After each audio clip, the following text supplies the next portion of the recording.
Hello everyone.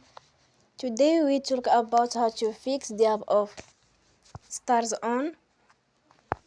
We will go to settings. Then we click on apps.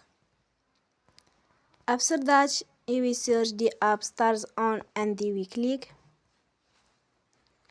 Then we will on for stop. After that, we will go to storage. Then we click on clear cache.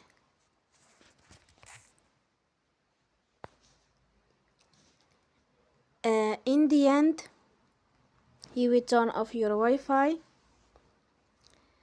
and you will turn again. Don't forget to support us by like and subscribe. See you next time and thank you for watching.